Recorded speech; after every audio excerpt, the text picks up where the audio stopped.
Present by RK recording studio Premnagar. पहिले पहिले चुमा दुनु गाल में लेबोगे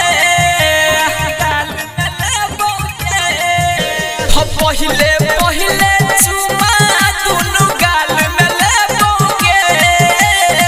सोना केसी करिया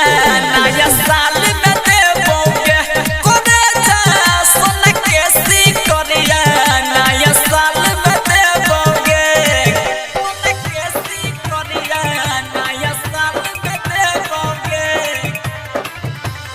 म्यूजिक बाय डीजे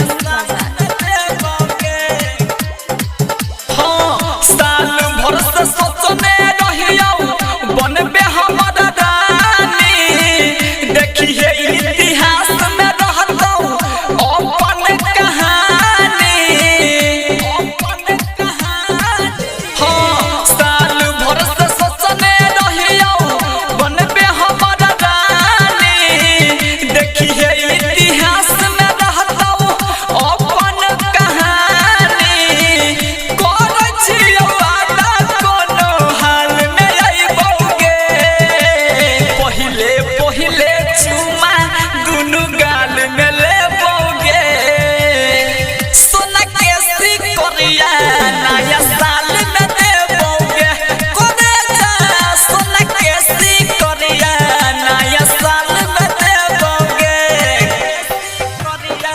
नया साल में देबोगे music director DJ Rakesh Raj Premnagar by Gauri Nepal. Writer है मोहन राज के साथ में तू भी है दिलावा के बात अपना हमारा से बतौबी है राइटर है मोहन राज के साथ में तू भी है दिलावा के बात अपना हमारा से बतौबी है ओम प्रकाश राकेश साथ में आइबोगे हम पहिले पहिले चुमा दुनु गाल में लेबोगे सोना केसी करिया नया साल में देबोगे कोने जा सोना केसी करिया नया साल में देबोगे आरके रिकॉर्डिंग स्टूडियो सीतापुर बाजार महातारी नेपाल।